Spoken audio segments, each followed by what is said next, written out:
Ladies and gentlemen, a lawyer, a prosecutor pled the fifth.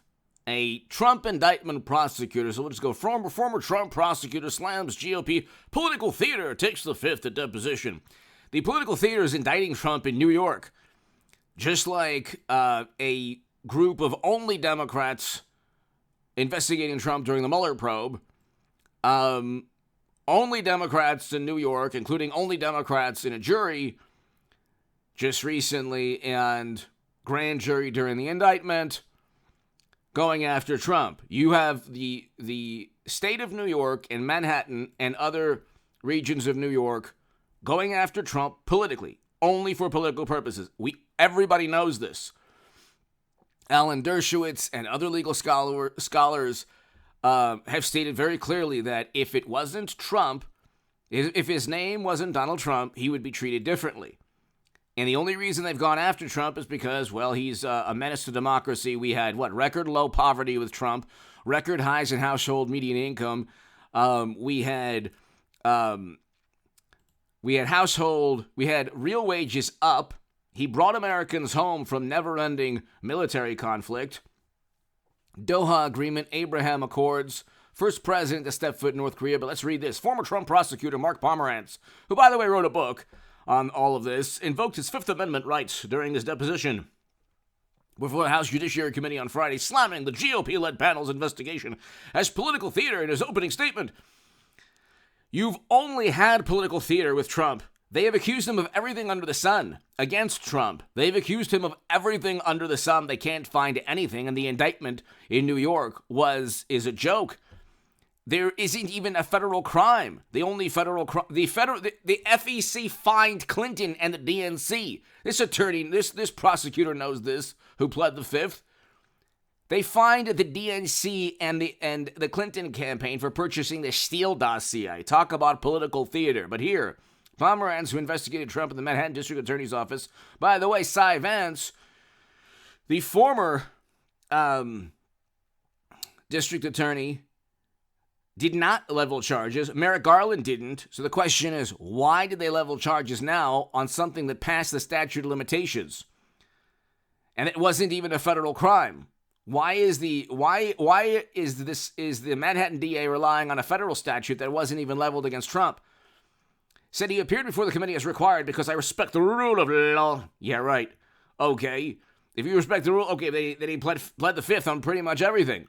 He pled the fifth because he knows it was political in nature. That's why almost certainly he pled the fifth. Going after Trump now just paves the way for Republican prosecutors to go after Biden and Hunter. That's the thing that Democrats either don't care about or are oblivious to. They're the ones who accept graft and bribery almost certainly from, around the world. You could talk about Bill and Hillary's foundation. They're not giving hundreds of millions of dollars without expecting something.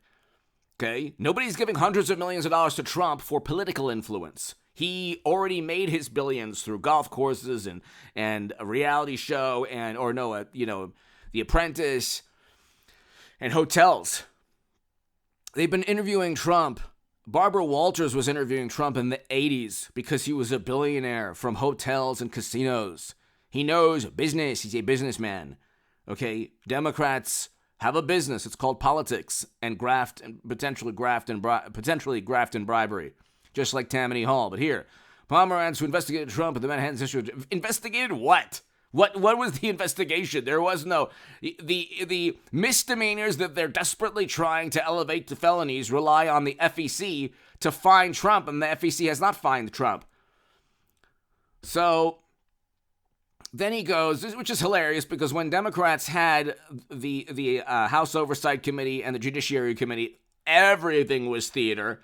They only went after Trump endlessly. They found nothing. They couldn't find anything on Trump. And they had to, 7 years after he first became president, 7 years from 2015, 8 years from 2015, 2016, 7 years, yeah. They finally got something in New York to get him, finally. Meanwhile, Hunter has a litany of crimes. And Clinton had private servers siphoning top secret intel outside the U.S. government. I think she'll be the 24 nominee. I really do, actually. But here, what I do not respect is the committee's subpoena power to compel me to participate in an act of political theater. This is a man who wrote a book about indicting Trump before Trump was indicted. Political theater. These people are lifelong Democrats in a region that has been leveled, a state that has been leveled against Trump, where district attorneys are actually campaigning on getting Trump.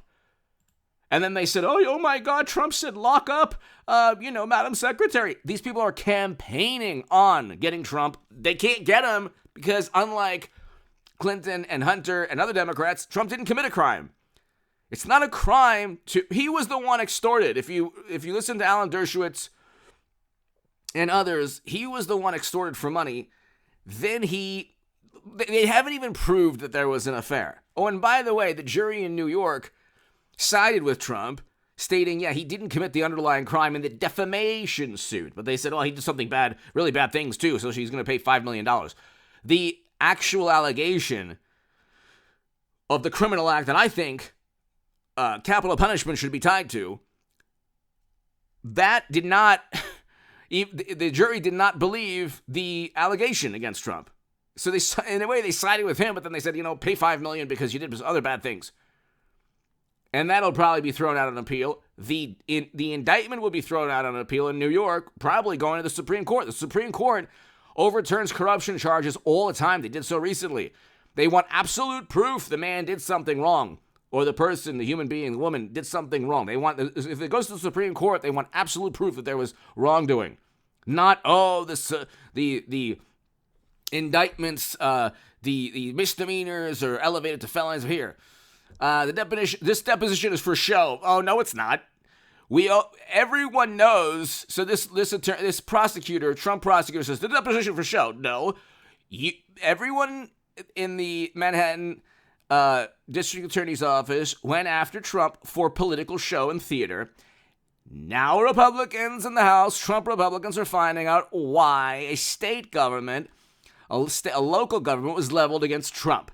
Why Democrats in Tammany Hall, modern-day Tammany Hall, went after a former president for a crime he didn't commit.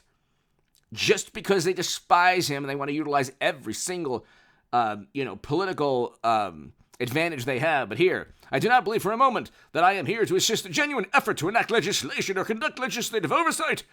Doesn't really matter what he believes. This is a man who was okay with the Mueller probe. Trump had never worked with the Kremlin. Nobody around him ever did. Yet they had a special counsel. So, and then they're investigating Trump for classified data breaches. Clinton had servers outside the U.S. government siphoning top secret intel. And apparently that's okay. Even President Obama's former intel chief, spy chief, stated he would lose respect. Michael Hayden, I believe. He would lose respect for foreign intelligence agencies if they didn't get all the emails. But anyway, fortunately, I do not have to cooperate with the cynical histrionics that this deposition represents. Although the rule of law compels me to be here, it does not require that I play a substantive role in your theatrical production. This is a man who wrote a book on indicting Trump. The book was about, was it about Stormy? Who knows? I don't even know. But he wrote a book on all of this, tried to cash in on this. And this is about Democrats on the defensive now. Now they don't like when the Mueller probe was issuing demands for testimony. It was, oh my God, the sanctity of it. Now it's, this is a fake. And so he pled the fifth on everything. I've never had a more obstructive and less cooperative witness in my over 20 years in Congress, Darrell Issa, a member of the House Judiciary Committee. So the reason he pled the fifth is because almost certainly he knows that it was all a political stunt. Representative Dan Glenn, however, Promise shouldn't have to appear at all.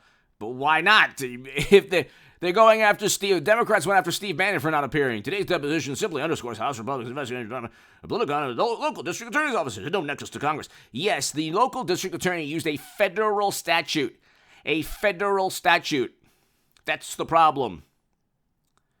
So they know there was political influence.